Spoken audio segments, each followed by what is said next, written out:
ये है कि आप जिस भी विद्यालय में पढ़ रहे हैं, जिस शैक्षणिक सत्र में जहां आपने स्टडी किया है, आपका रिकॉर्ड जिस तरह सर बताए हैं, आधार एक यूनिक आईडी है जिसको बदला नहीं जाता है। ठीक है, आपका नाम स्पेलिंग चेंज हो गया, उसको आप चेंज कर सकते हैं। एक मिनट सर, नाम में आप चेंज कर सकते हैं। माता पिता के नाम में थोड़ा सा परिवर्तन आपको 2 मौका देता है, कर सकते हैं अगर कोई स्पेलिंग मिस्टेक है तो। लेकिन एक बार जब आधार नंबर जनरेट हो जाता है तो पूरे भारत में आप कहीं भी दूसरा आधार प्राप्त नहीं कर सकते हैं। आपका जो आधार है वह कंपलसरी ही है नंबर। आधार नंबर को बेटा चेंज नहीं किया जा सकता है।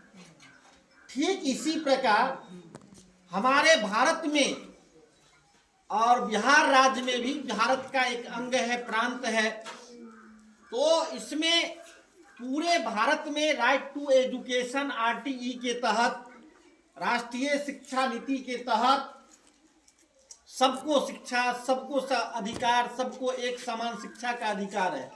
चाहे वह कलेक्टर साहब का बेटा हो और चाहे वह मिनिस्टर का बेटा हो, सबको एक समान शिक्षा प्रणाली की जरूरत है और है हमारे संविधान में।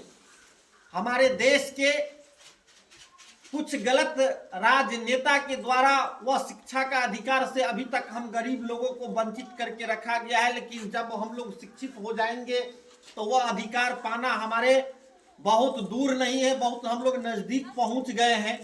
थोड़ा और हम लोग को शिक्षित होने की जरूरत है, सबल होने की जरूरत है, शिक्षित होने की जरूरत है। सबको शिक्षा का अधिकार है हमारे संविधान में, सबको एक समान शिक्षा की जरूरत है। ये आप जो देखते हैं विद्यापीठ, वुडबाइन, जेएसएस मेडी, होली क्रॉस, ये सब जो देख रहे हैं, तो सारे सरकार अपने अंदर बहुत जल्द मजबूर हो जाएगा। सरकार सबको अपने अंदर तो रखा ही है, लेकिन फिर भी उसके दोनों सरकारी और प्राइवेट दोनों को एक समान प्रणाली पे लाके वो खड़ा करने जा रहा है। उसके लिए सरकारी विद्यालय में जितने भी मूलभूत सुविधा है उसको वो पूरा कर रहे हैं। और भी जो भी उनको शिक्षक की कमी तो बिहार में नहीं है। भारत का पहला राज्य बिहार है जहां शिक्षक छात्र अनुपात इक्वल हो गया है। और 3 का जो बहाली बीपीएससी जो निकल रहा है अभी 1,30,000, वो तो लगता है कि एक्स्ट्रा बहाली हो रहा है। तो हमारे यहाँ शिक्षकों की भारी जो छात्र शिक्षक का अनुपात है 30 पे 1 टीचर, 35 पे 1 टीचर, वो पूरा कर लिया हमारी सरकार। अब हमारी सरकार के पास में कमी है तो बिल्डिंग की कमी है, लैब का कमी है, आईसीटी का कमी है। सरकार अब इस पे पहल कर रही है। लेकिन इसी कड़ी में बच्चा लोग और बच्चा के अभिभावक जो गांव घर में पढ़े लिखे रहते हैं, वो अपने बच्चे को सरकारी में भी नामांकन करवा लेते हैं, प्राइवेट में भी करवा लेते हैं, सरकारी लाभ भी ले लेते हैं, प्राइवेट में ही पढ़ते रहते हैं और अंतिम समय में फैसला करते हैं कि हमको सरकारी से परीक्षा दिलाना है या प्राइवेट से दिलाना है। ये सब सरकार की नॉलेज में मामला चल गया है। इस सारे चीज को खत्म करने के लिए सरकार ने सबसे पहला पहल किया कि पहले U++ पर बच्चों के एंट्री करवाते थे और एक मेगा सॉफ्ट था बिहार सरकार का, जिस मेगा सॉफ्ट में जिस बच्चे को 75% हाजिरी होती थी उससे वह अटेंडेंस को काउंट करके प्रभारी के द्वारा दिखाया जाता था। तो ऐसे बच्चे को छात्रवृत्ति, पोशाक और साइकिल की योजना दिया जाता था। अगर कोई अस्वस्थ है तो बैठ जाएगा। हम जरूरी बात कर रहे हैं, पहले समझ लीजिए। अभी जो सर बताएं बहुत सीरियसली मुद्दा है और सारे स्कूल शुरू कर दिए, हम पीछे हैं। तो दिक्कत है चले जाओ, जिसको दिक्कत है बैठ जाओ, मैंने पहले बता दिया है। वहीं पे बैठ जाओ। और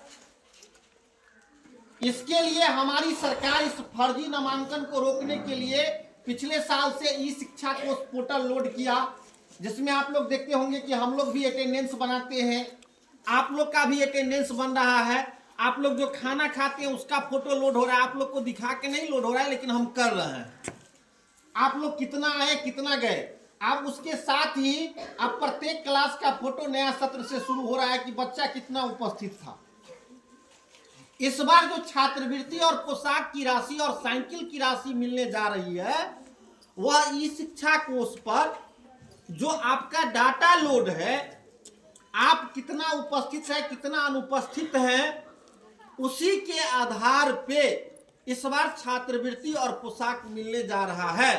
उसके लिए हम लोग को दिया है कि आप बताइए कि कौन से बच्चे। अब एक चीज ध्यान में रखिएगा, जो बच्चे अभी तक विद्यालय को आधार कार्ड अपना बना के नहीं दिए हैं, ई शिक्षा कोष पे नहीं लोड करवाए हैं, तो वह निश्चिंत हो जाइए, आपको न तो छात्रवृत्ति मिलेगा, न पोशाक मिलेगा, न साइकिल मिलेगा, कोई भी योजना का लाभ आपको नहीं मिलेगा और आप एक फर्जी स्टूडेंट फुलवरिया में पढ़ रहे हैं जो आधार नहीं दिए हैं। इस शिक्षा कोष पे जिसका नाम एंट्री नहीं हुआ, यू आर फर्जी स्टूडेंट। एकदम कॉन्फिडेंस में रहिए कि हम फर्जी हैं। सरकार कभी भी अगर आदेश निकालता है तो आपका नामांकन रद्द करते हुए आपसे पूछने के लिए भी नहीं जाएंगे और आपको स्कूल गेट में एंट्री भी नहीं करने देंगे। एगो बच्चा है, एक मिनट रत्ना खत्म हो, एगो बच्चा है बाहर में, उसको अंदर करो तो। एगो बच्चा था बाहर में।